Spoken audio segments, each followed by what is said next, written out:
you're literally chemically attached to them, right? So it's so much more like when you see people and you're like, why do they keep staying? Why are they having more kids with this person? Why are they staying? It's like, it's not just your conscious mind at this point. Your body is connected It's a to soul this person. tie.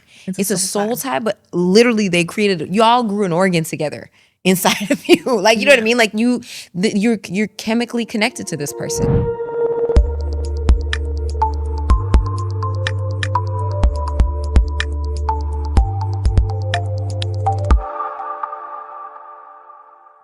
Welcome back to Voices Restored. Today, we are having a conversation with a survivor of domestic violence. We have Makiba here with us. Hi. Thank you for coming. Thank you for having me. I am so happy that you are here sharing your story of how courageous you are and have been in leaving your abusive situation. Tell us about it. What happened? This is pretty recent. So this was throughout my motherhood journey. My daughter has just turned 4. And the height of the abuse happened when she was about 2, almost 3. But obviously in hindsight, you can see how things were kind of building up over the span of the relationship. It was kind of the whole like love bombing in the beginning, which I didn't think was love bombing.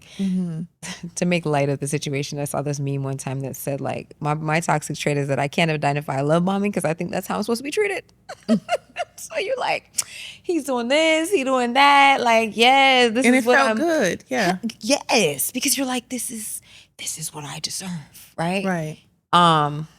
But to piggyback off of what you deserve, I think a lot of like what transpired in the relationship and what I allowed actually was tied to what I actually thought I deserved, like subconsciously, because of things that I saw within my household growing up, or just around me, you know what I mean? Just like growing up in that matriarchal type society where the women are carrying the load, and like you're really realizing like how normalized abuse is within our community. In our culture, right? And it's learned behavior. It's definitely learned behavior. And I thought for so long that I was doing this great job at like not repeating certain cycles. And I literally like, I feel like I just fell to my subconscious like upbringing. Yeah. If that makes sense. It was learned behavior. You saw it, you recognized it, and you didn't realize that you were picking up some of those same habits and patterns and behaviors. And I think, to be fair, like the being pregnant throughout it and postpartum didn't help because I was just in such a vulnerable state. And so I think that when a woman is the most vulnerable, which is like pregnancy, postpartum, right, that it's just so easy at that point to be manipulated and to be abused because it's not always physical, right? In my case, it was also financial, right? So you think that you have this partner that you are trying to be supportive of, right? And you're like, yeah. And you just keep saying yes. You keep saying yes, and you keep saying yes. And you realize like one day you're completely depleted. You have nothing. This person has been able to build things that they're not including you in, and that they, you know, because it's more so being used as a power tool at that point. But I would say one of the biggest things that I've had to come to terms with all of this was like my lack of boundaries. And so it's like not really ever being taught boundaries, and being super naive as to what a person is capable of doing. I know everybody's situation or story is different, but there's always some kind of signs in hindsight. Because hindsight is always 20/20, right? But I think to avoid anything like this happening again, it's really understanding your boundaries. Really knowing like, one, your worth, but like it's just so easy to be like, oh, my worth, right? Like, what does that even mean? What is your worth? What is your worth? Because for so long I realized that I had worked on my confidence, but not necessarily my self-worth. And like boundaries are a reflection of your self-worth. And when you grow up in a household or within a community that's very like women are so selfless, you realize that that's how we really become super vulnerable and like really a target for manipulators. When you said that you kept saying yes to a lot, that is the first word that I thought about was boundaries. Where were the boundaries? And there weren't any. I literally had no boundaries. Right. And it's actually so sad because I'm like, I just didn't think there was anything wrong with it. And to some degree, with a person that had good character, it actually wouldn't have been a problem. But that person with good character also probably wouldn't have been asking me to do as Do much as they certain were. Yeah, things. right? Because they would Yeah. have had certain things already figured out, or they would, you know what I mean? So I kind of go back and forth with that feeling sometimes where I'm like, oh, I'm never going to be like that again and, be that generous but at the same time with the right person, it would have been a whole Different different situation. A situation. healthy A relationship healthy is different. Yeah. relationship. So I think it's more of what are you saying yes to? How are you feeling in that moment that you are saying whatever it is that you're saying yes to, right? How are you feeling about it? Is it crossing the lines in any way? Are you going to be hurt in any kind of way if you say yes? And then you talked about you feeling depleted, right? Because you're never doing anything for yourself. Right. You're just doing something for this person, right? And they're the takers in the relationship and never giving anything back. Right. Right. So tell us about some of the situations that you experienced when it came to the intimate partner violence in that relationship. I think one of the biggest indicators of this person being like just not like I already like not who I thought they were in a sense, right? And it was more than physical because we had a physical altercation, but it was actually when I was locked out of my home, like with our baby. And that for me was like, wait a minute, what? Not to say that like Yeah. physical altercation should be normalized or like financial abuse or cheating or any of that stuff isn't also, but I just felt like out of my home, like that to me was crazy because it's like, this is your child as well. And you're leaving us out on the street right now. Like that is insane to me. Right. That's like just a different level of low, Yeah. in my opinion. And so that for me was probably the main indicator that I was like, that was your eye opener at that point. that was like, oh, you would really do anything at this point.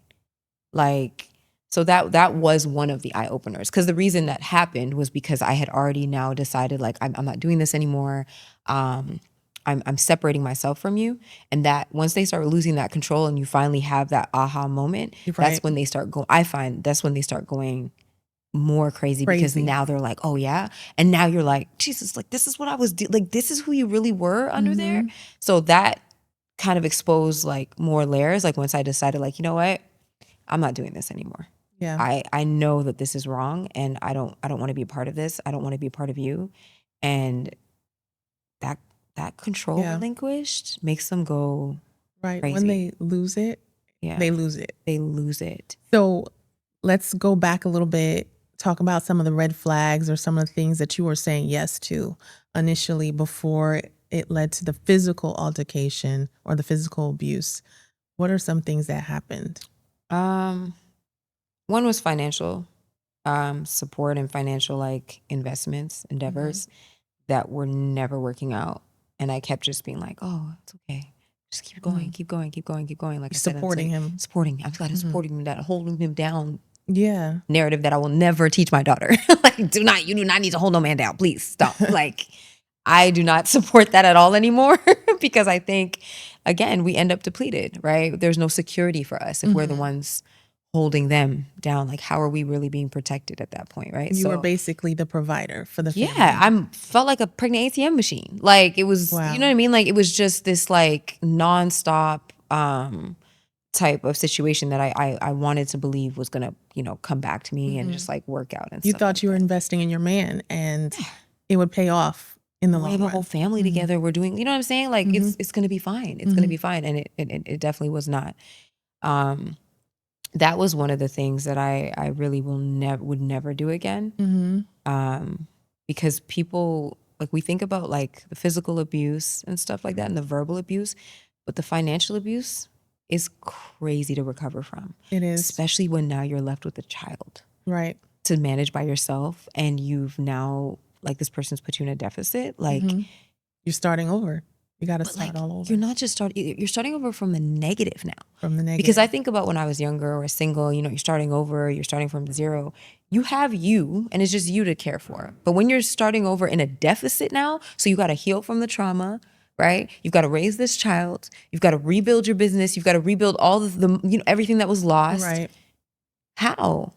It feels impossible. And I say it all the time, like in relationships where at least even if the person is abusive, but the financials were there and you leave that situation, but you still have the finances to do things, lawyers, you can afford lawyers, right? You can afford nannies, you can afford childcare, you can afford the therapy, you can afford all the things to help you move Pick up the on pieces, and pick yeah. up the pieces. But when that person's financially abusive, what are you using to pick up the pieces, right? And sometimes financial abuse it's not give me your money and just take that, and it's in your face, right? So it's a creeper. It's essentially happening without you fully realizing it, and then you realize and you're just like, wait a minute, what's happening right now? In some cases, it's like that, and in other cases, it's where cut the accounts, you don't have access to the statements, to the money at all, right? And that was part of it. What started too? It was like, no, you can't log into this thing. First, it was, oh, I don't know, they kicked it out. Then it was, oh, I don't know why it's not working for you. I can log in fine. I was like, I thought you said they deactivated it, so now I can't log in. But it's so little things like, oh yeah, when those when I was like, oh, you different. This isn't even just like, oh, I'm just a cheater. Like, not that that's okay, right. But it was just a lot more than that. Like, you don't have do you have a conscience? Do you have a soul?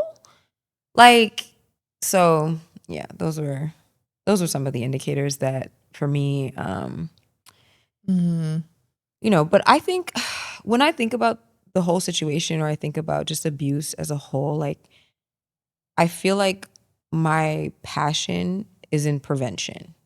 And not to say that you can control what other people do, right? But the boundaries that I didn't learn when I was younger are so important for me to teach my daughter or any other young girls, around me at this point, or older at this point. It's just in general, because it can happen at any age, right? For me, this happened so much later in life. It wasn't something like, oh, I was 19 and I was a lot older. But if you don't know, you don't know, and you can't even protect yourself, because you have no idea what to look out for, and you don't even understand how to prioritize yourself, because you think that love is just this selfless act. And so you go into the situation just thinking, one, giving a lot of grace, right? So you're violating yourself by giving this person so much grace, more grace than you even give yourself half the time, right? Like when we do things, we're like, oh, I shouldn't have did that, and I could have done better, and whatever. When they do it, we're like, oh, well, he didn't have a dad, so, just he's still excuses. Learning, and he gonna learn, and he'll get there, or it's okay if I just give him this amount of money, he'll get better. Like, we have this whole potential vision, and we make up a whole story about who this person is versus who they actually are. And I feel like we hear don't marry potential and all that kind of stuff, but like, you need to get granular on what that actually means. What does that actually look like? Because we're still women. We still have vision, right? I think we should still see our men in like a higher light than they even see themselves, but there still needs to be potential. Right? Like something needs to be there. You need some foundation. And the foundation needs to be your provision and protection at the very, very least, right? Like, he may not be all the way there in all the departments, but at the very, very least, are you truly being provided for and protected? And not just on a physical standpoint. When you guys get into an argument, how do your emotions feel? Right? Like, those are small indicators that I didn't take in the beginning, because you kind of just are used to men not understanding, or you give a lie to those things, as opposed to saying, you know what? Because I remember I broke up with him when I was pregnant, and I wish I stood on that. I wish that thing in me that said, I don't want to do this, I wish I had stood on it and created the separation, because then I wouldn't have gone through the things further that I went through. But so after you went back, you had the baby, you went back. Well, we broke up for like a day. Like, it was okay. It was one of those. It wasn't like a breakup, move out, proper breakup. It was just a moment, and then yes, by the evening time, you're not alone. It happens a lot. It happens a lot. And so you stayed with him, and what happened after that point? Did the abuse occur before the pregnancy, after you gave birth? When did it happen, actually? The physical abuse? Was after I had already given birth. Okay. It was after, yeah. My baby was like 8 months or so. Okay. Yeah. Was she present when it happened? She was in the house, but she wasn't there to see. How did it make you feel? the very first time he put his hands on you? You know, Because now this is another level, right? yeah, but to be honest, in that moment, I was so, unfortunately, more so fixated on just wanting my family to not be broken up that I kind of was like dismissing. Yeah. Well, I had his phone and, you know, blah, blah, blah. Like it was just a moment. And like you start, again, the grace, the dismissiveness, and not actually even realizing it.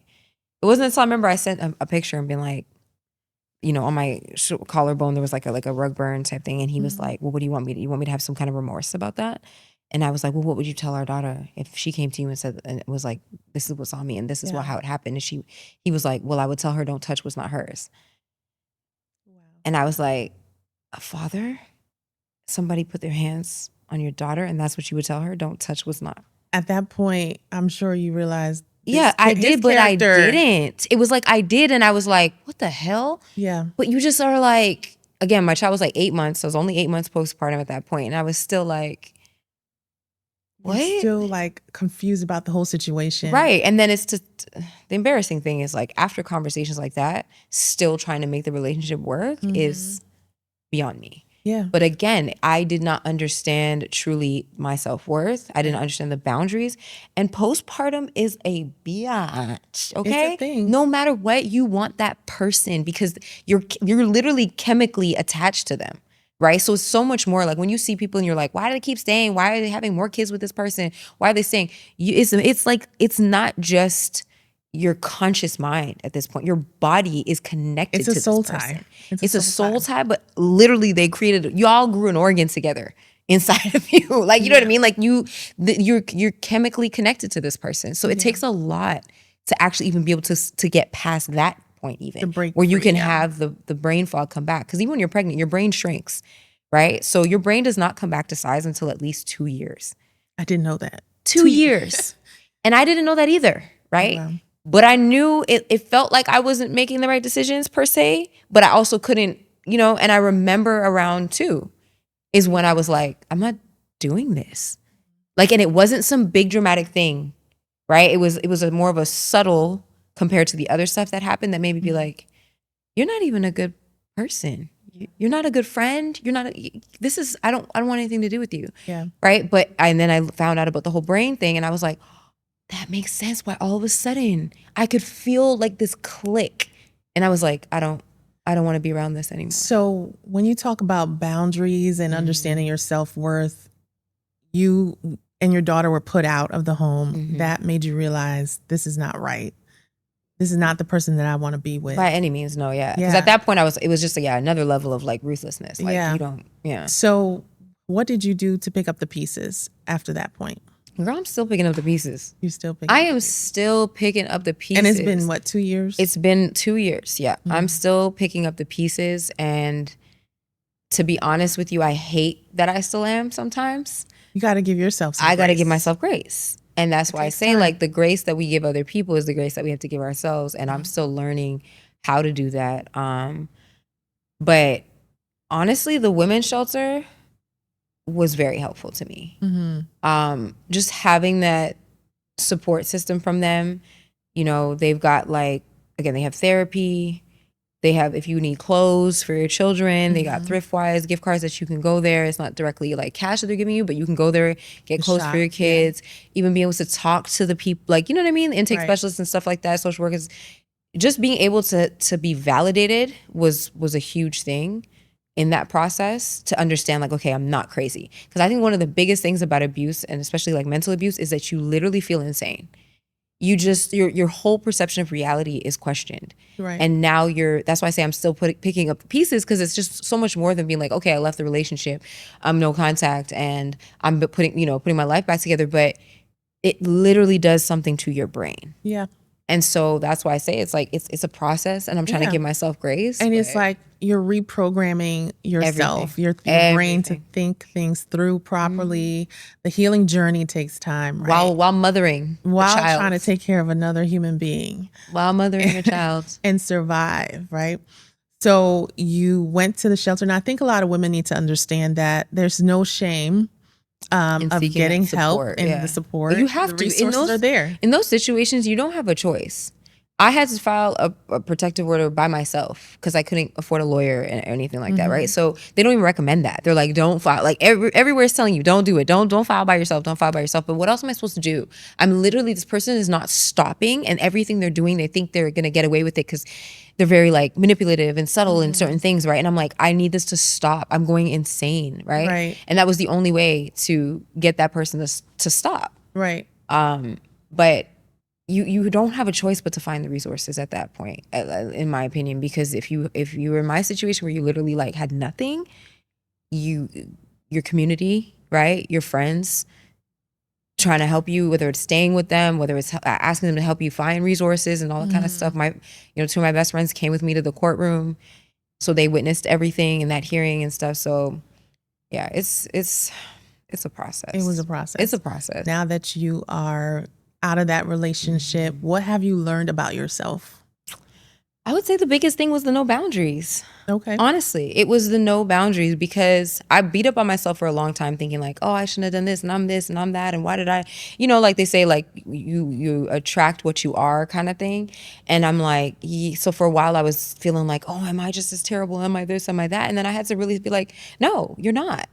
Nothing else in your life says this. Like nothing else. You have healthy friendships. That's big. And yeah. So you have to, because you start thinking like that person's telling you this, all these things. You believe they start telling you are what they are, right? And they're always, and you start to kind of believe in them. But well, how would this happen to me if I wasn't?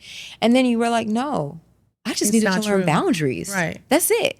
Because if I had understood boundaries and understood my worth as a woman, I wouldn't have allowed certain things to transpire.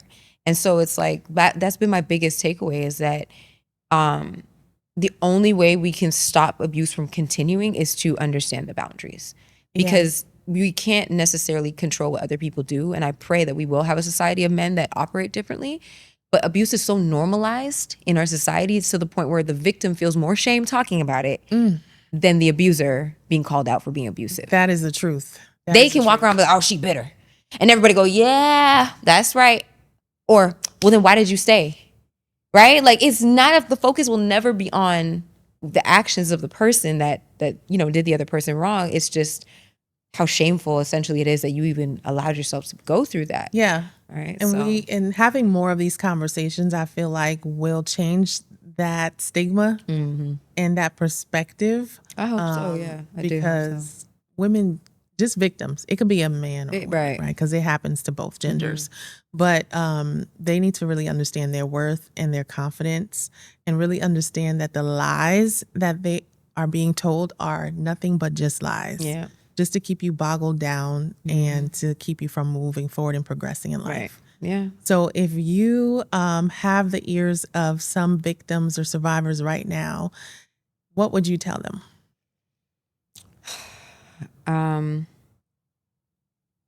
You're worth more. Like, you are worth more. You deserve more. And this is not as good as it gets. Like, it's going to get hard. But it will get easier after that. Like, and I remember the woman at the shelter told me, she's like, hey, I'm just letting you know it's going to get really bad before it gets any better once you decide to leave, right? And she did not tell a lie. She did not tell a lie. It really did get worse. And I understand why people stay. Like, it's the way trying to get your life back together after all that, and the simplicity sometimes of the other sides of being in the relationship still, you're like, man, I get why people stay, because it is not easy to get out of that type of situation and rebuild. And like I said, do the healing, the mental work, all that kind of stuff. And to deal with, like, the lonely nights, the stress of raising a child by yourself. It's not easy, but you are worth more.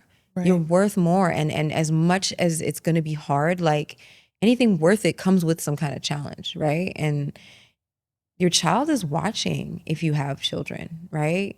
And if you don't have children, your inner child is watching, right? That little girl, that little boy is watching you and saying, like, are we really doing this? Are we really staying here? Because you have options. Even when it doesn't feel like it, like, you have options. And that the past you, the inner child you that experienced growing up in a home where your perception was basically tarnished based on how a relationship is supposed to look, right? you learned a lot from that experience as well. Definitely. And Yeah. so do the hard work. I think that is the most important part out of all of this, right? Is do the hard work. It's not always easy, but the grass is greener on the other side. Yeah. Despite what other people may say or how you may feel, do the work and it pays off in the long run. Thank you for joining us on Voices Restored.